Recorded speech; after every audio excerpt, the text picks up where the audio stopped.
Donc, bonjour à tous et à toutes. Moi, je suis Lucie Paulet, je suis architecte et chargée de mission au sein de l'association Robin des Villes. Robin des Villes, simplement pour nous présenter rapidement, on ne vole pas l'argent aux plus riches pour le redistribuer aux plus pauvres, hein, non.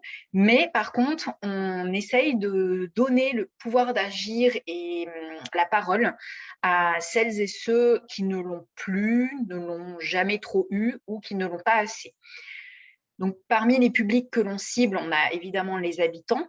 Lors de projets urbains, par exemple, on est sollicité pour ce type de projet-là, mais on a un public cible avec lequel on travaille beaucoup, ce sont les enfants. Et donc, dans le cadre des projets de renouvellement dans les cours d'école, de rénovation des cours d'école, nous, on fait porter la concertation par les enfants et pour les enfants. Donc déjà, pourquoi est-ce qu'on fait une concertation? Parce que pour nous, c'est évident qu'il faut absolument éviter l'écueil d'une standardisation en fait, des cours d'école. En se disant, bah voilà, on a vu un exemple, ça marche super bien là-bas, donc on va faire exactement la même chose ici. Donc non, à chaque projet, il y a des acteurs, il y a des contextes, il y a des besoins qui sont différents. Bien sûr, on va pouvoir trouver des similitudes, ça c'est évident, mais il n'empêche qu'il y a quand même des besoins locaux à déterminer avec les acteurs qui sont sur place. Donc déjà, voilà pourquoi on fait de la concertation. Et ensuite, nous, notre posture, c'est de mettre donc, les enfants au cœur du processus. Et donc, je vais vous expliquer pourquoi. Et donc, dans ma présentation, je vais très peu, voire pas du tout parler de végétalisation, même si évidemment, dans le cadre de nos projets, on met en place, on a une très forte tendance à de la sensibilisation autour de la nature en ville d'une manière générale. Mais là, moi, l'objectif, c'est plutôt de vous parler d'une forme de méthodologie autour de ces projets-là. Alors, déjà, pourquoi est-ce que nous, on s'intéresse plus spécifiquement aux enfants? Parce qu'on a à cœur de placer les enfants vraiment au cœur du processus et pour qu'ils puissent imaginer un espace de A à Z. Et d'autant plus lorsqu'ils en sont les premiers utilisateurs, ce qui est le cas dans les cours d'école. Donc déjà, au Robin, on milite vraiment pour un droit à la ville au niveau des enfants, c'est-à-dire la volonté qu'on mette les enfants aussi dans les décisions qui portent sur leur cadre de vie. Donc là, ça va être dans la ville en général, sur des espaces publics par exemple, mais sur les rues, enfin, il y a voilà, tous les espaces dans lesquels en fait les enfants sont aussi à même se retrouver au même titre que les adultes. Donc on fait en sorte qu'ils puissent exprimer leurs besoins et qu'ils puissent aussi être entendus surtout. Et c'est une manière pour nous de développer en fait une forme de citoyenneté dès le plus jeune âge pour que ça devienne davantage une évidence pour les adultes. Ce qui n'est pas toujours pour les adultes déjà. Donc voilà, on essaye de faire en sorte que ça le devienne progressivement. Ensuite, on a un constat, et Madame Quintan en a parlé juste avant, le constat, c'est que souvent, et trop souvent, les cours de récréation sont un peu un défouloir, on va dire, et dans lequel taper dans un ballon, c'est le jeu par excellence. Et donc là, l'objectif, c'est aussi de permettre d'autres moyens de se développer dans l'espace qu'est la cour, donc par le développement moteur, par l'exploration, la manipulation, le jeu en général, développer son imaginaire. Voilà, il y a plein de manières de faire, et ça aussi, Madame Quintin a pu vous le montrer avec les exemples. Et ça nous permet aussi d'aborder la question de genre dans la cour, parce que de la même manière, quand on observe que dans les cours, on a la plupart du temps le foot qui est le jeu par excellence, ça entraîne aussi malheureusement des questions de genre qui sont, alors là je généralise, hein, mais il n'empêche que la plupart du temps, ce qu'on va trouver, c'est des espaces centraux qui vont être monopolisés par les garçons, et notamment pour les jeux balle au pied, et les espaces périphériques, voire les recoins, qui vont être plutôt utilisés par des groupes de filles, et là sur des jeux qui sont plus calmes, ou en tout cas qui nécessitent moins d'espace. Donc c'est extrêmement caricatural, mais c'est malheureusement très vrai. Et ça, dans toutes les cours d'école dans lesquelles on est intervenu, c'est une réalité. Donc là, l'objectif, c'est d'essayer de lutter contre ce constat-là et de proposer une plus grande diversification des usages. Ensuite, il y a aussi l'importance d'apaiser les conflits et de pouvoir éventuellement de créer de nouvelles relations entre les adultes et les enfants. Aujourd'hui, on a beaucoup une relation de surveillance entre les adultes et les enfants. Et l'idée, c'est de pouvoir apporter aussi d'autres manières de vivre ensemble et de permettre à l'ensemble de l'équipe éducative, de pouvoir être plus dans un rôle de médiateur que de surveillance. Et enfin, dernier point, l'objectif, c'est de faire de la cour un support pédagogique global. C'est-à-dire, à la fois, c'est un lieu d'apprentissage, en tout cas, ça peut le devenir, donc en faisant de la cour un lieu où on peut s'asseoir, où on peut faire la classe dehors, par exemple, et que ça soit aussi un support d'apprentissage, c'est-à-dire par l'intermédiaire, par exemple, des potagers pédagogiques, des hôtels à insectes et tout autre mobilier qui peuvent permettre d'être un support pour les enseignants et leurs classes. Alors, maintenant, je vais vous présenter rapidement, nous, la méthodologie et la manière dont on s'organise pour travailler sur les projets de cours d'école. Donc, on a une première étape qui est celle du lancement de la démarche participative. Donc, nous, on est sollicité par les villes, généralement. Donc là, je vous ai mis les 2 villes avec lesquelles alors, très régulièrement, on travaille évidemment avec la ville de Lyon. Nous, l'association est implantée à Lyon, mais on a pu travailler aussi avec la ville de Grenoble. Donc, la première impulsion, voilà, c'est souvent une commune qui vient nous chercher. Et parfois aussi, cette commune, elle peut venir nous chercher parce qu'il y a le directeur ou la directrice d'une école qui a sollicité la commune pour avoir un projet de rénovation de la cour. Et c'est très important que l'école, en fait, soit moteur dans le projet parce que ça va être une classe qui va être porteuse du projet. Donc, nous, on va travailler de manière extrêmement étroite avec un ou une enseignante et avec sa classe. Donc, si on a des personnes qui ne sont pas motivées par le projet, autant vous dire que ça ne va pas fonctionner, ou en tout cas, ça va être très, très laborieux. Donc, voilà, premier point. Ensuite, il y a une lettre de mission qui est rédigée et qui va officialiser le projet. Et dans cette lettre de mission, on va déterminer en fait les enjeux. Et par on, j'entends, généralement, c'est le conseil municipal qui va donner cette lettre de mission aux enfants pour leur dire, voilà, nous, on vous sollicite, vous avez une mission, c'est de porter cette concertation. Dans les enjeux qui sont évoqués, la plupart du temps, c'est une cour plus écologique, une cour avec des usages plus diversifiés, donc j'en parlais juste avant, et une cour plus inclusive, c'est-à-dire pour tous et toutes, petits et grands. L'étape 2, ça va être, ça y est, on rentre dans le projet, on travaille avec la classe, avec les enseignants, et on va faire un diagnostic, et ce qu'on appelle le diagnostic partagé. Dans ce diagnostic, l'objectif, c'est de faire un état des lieux. Parce que nous, on arrive et on ne connaît pas la cour. On ne connaît pas ses usages, ses besoins, le contexte, l'ensoleillement, etc. Donc là, l'idée, c'est de faire un énorme état des lieux. Donc, on va faire à la fois un diagnostic sensible avec les enfants. Donc là, on va travailler plus sur le ressenti et sur les ambiances qui sont perçues aujourd'hui. Puis, on va faire un diagnostic des usages. Donc là, on fait ce qu'on appelle, nous, de la géographie sociale, c'est-à-dire on essaye de comprendre dans l'espace comment sont pratiqués justement ces espaces et par qui.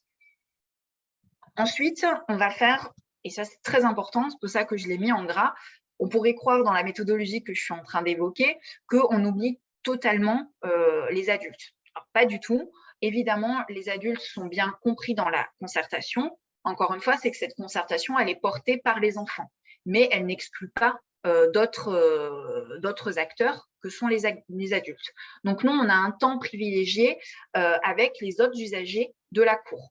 Donc, dans ces usagers, ça peut varier d'une école à l'autre. Bon, disons que généralement, il y a tout le temps un directeur ou une directrice, l'équipe éducative qui comprend les enseignants, les aidants et les animateurs. Donc, ça, c'est valable pour tous les établissements scolaires.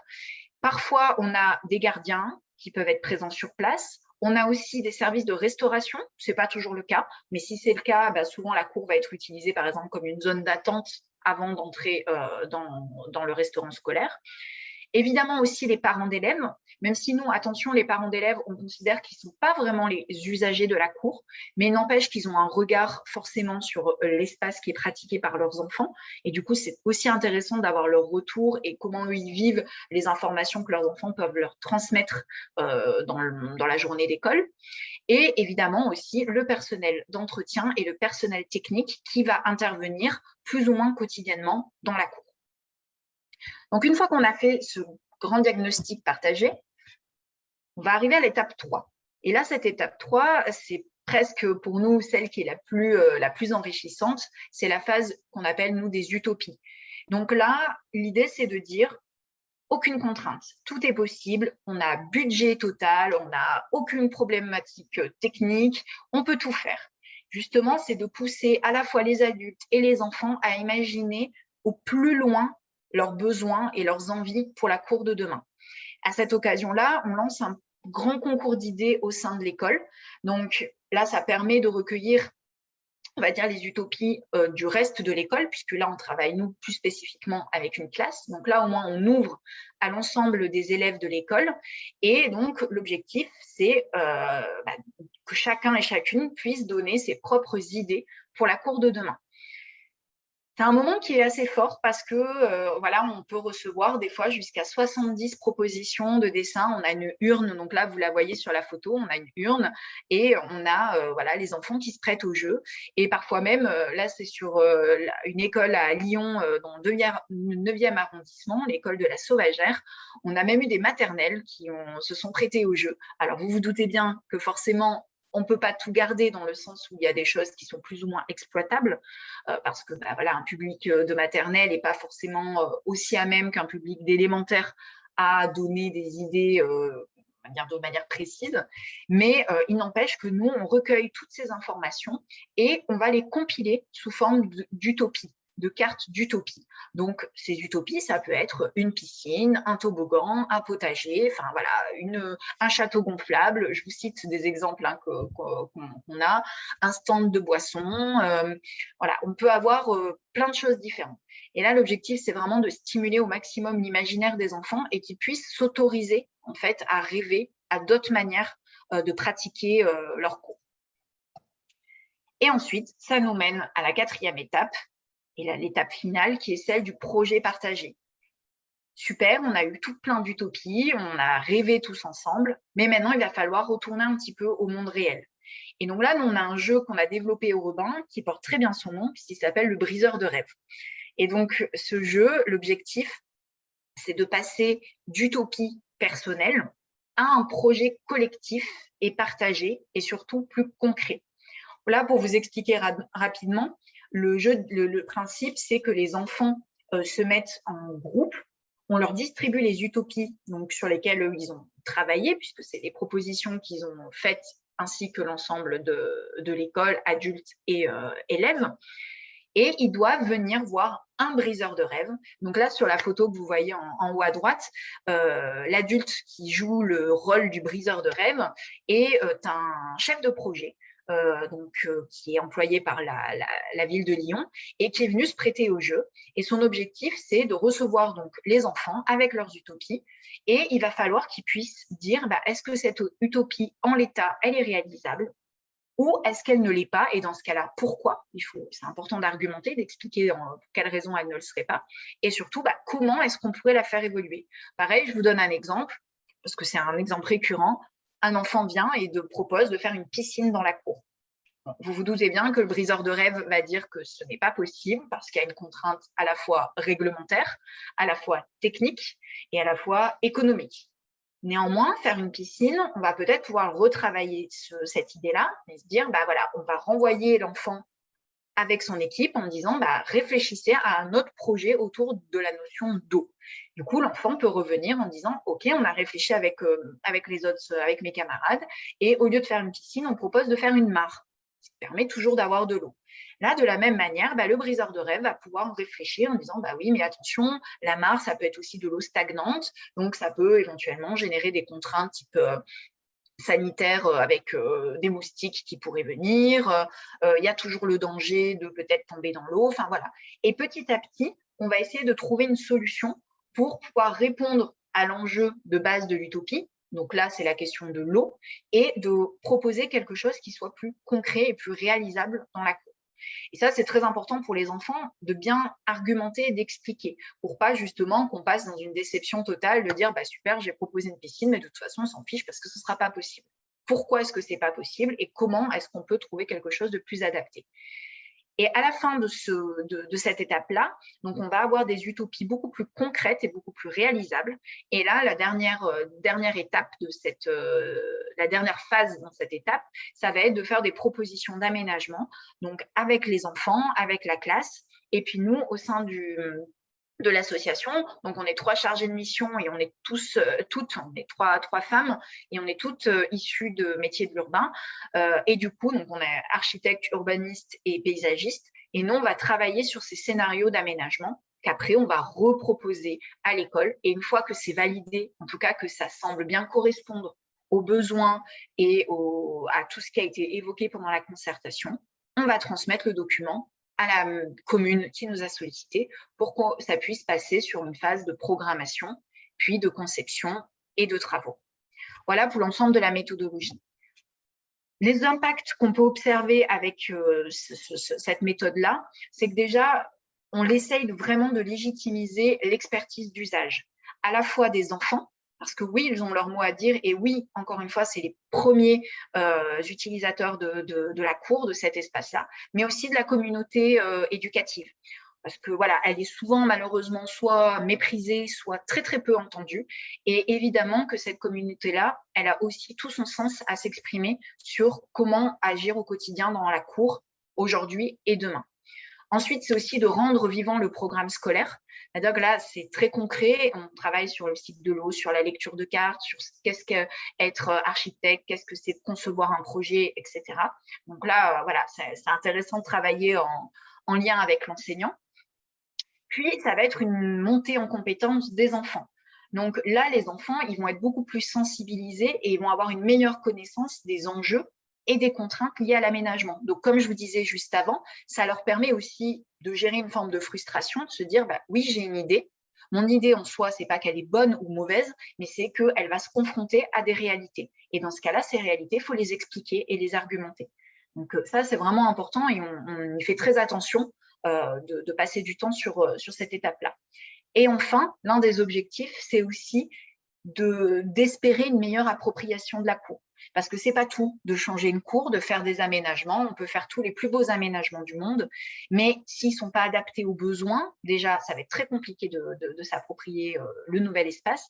Et surtout, eh ben, s'il y a des changements de pratiques, d'attitudes à avoir, et ça aussi, Madame Quintin en a bien parlé en montrant notamment l'histoire de devoir changer de vêtements, par exemple, ou d'instaurer peut-être des chaussons dans les classes pour éviter de salir les parties de classe, etc.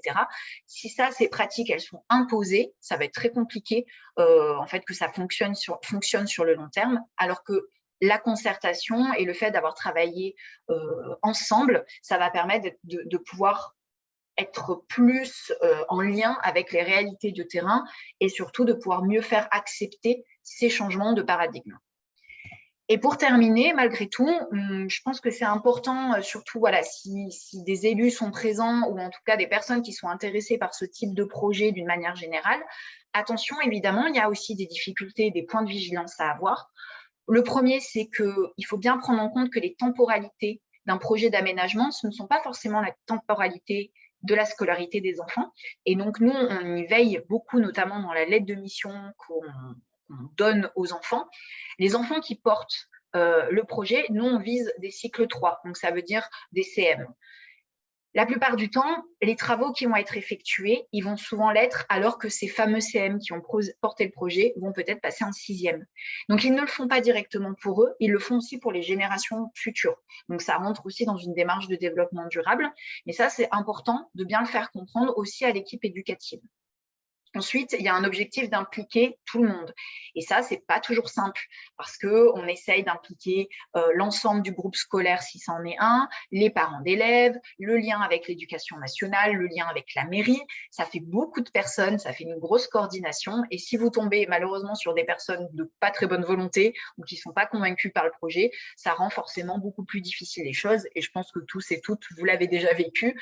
Et à contrario, quand vous tombez sur des personnes qui sont motivées et intéressées, bah, comme de par hasard, ça va beaucoup mieux et les choses s'imbriquent beaucoup plus facilement. Ensuite, il y a aussi le fait qu'il faut prendre en compte les spécificités et dynamiques de chaque établissement. C'est pas la même chose si on travaille avec un groupe scolaire, où on va avoir à la fois maternelle, par exemple, et élémentaire, ou si on travaille qu'avec une école élémentaire. Si cet établissement a un plateau sportif, si elle est localisée en centre-ville ou en périphérie, enfin voilà, il y a plein d'éléments à prendre en compte. Et nous, on insiste sur le fait qu'il n'y a pas de kit de concertation.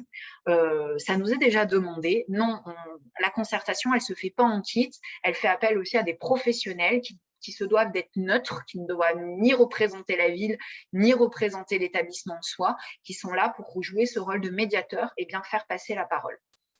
Et enfin, très important, et ça rejoint la question des temporalités, le fait que, une fois que le projet de concertation a eu lieu, attention, il y a déjà un temps de latence entre le temps de concertation, le temps de conception et de réalisation des travaux. Donc, c'est important de pouvoir rester un peu en lien et d'informer l'établissement concerné que les choses avancent et que ce n'est pas en stand-by. Et ensuite, il y a l'importance de pouvoir faire participer les enfants et l'équipe éducative aux travaux, donc que ça soit par des plantations, que ça soit aussi par des zones qui peuvent être évolutives, c'est-à-dire que tout n'est pas figé dans la cour et il peut se passer des choses différentes d'une année à l'autre, et ça c'est chouette, et tant mieux, parce qu'une cour, ça vit aussi en fonction des humains qui la pratiquent. Et enfin, ça peut être intéressant aussi de pouvoir créer un code de la cour avec les enfants, parce qu'encore une fois, changer des aménagements, c'est très bien, mais ça ne fait pas toujours changer directement les comportements. Et donc, c'est important de pouvoir accompagner aussi les équipes éducatives sur l'évolution des comportements, et je pense notamment sur la question de genre, qui est loin d'être évidente, et donc ça peut être intéressant de pouvoir intervenir aussi sur ces questions-là. Voilà. Mais donc, pour terminer, j'essaie de faire le plus vite possible, mais en tout cas, c'est des projets qui sont passionnants et vraiment, voilà, veillez, si c'est des projets dans lesquels vous avez envie de vous investir, n'oubliez pas, encore une fois, cette partie-là d'impliquer les enfants et l'équipe éducative, parce que faire intervenir des experts, c'est très bien, mais ce n'est pas forcément les experts qui vont être usagers de la cour. Donc, voilà, les mettre, premiers usagers au cœur du processus, c'est aussi un enjeu important. Voilà, je vous remercie.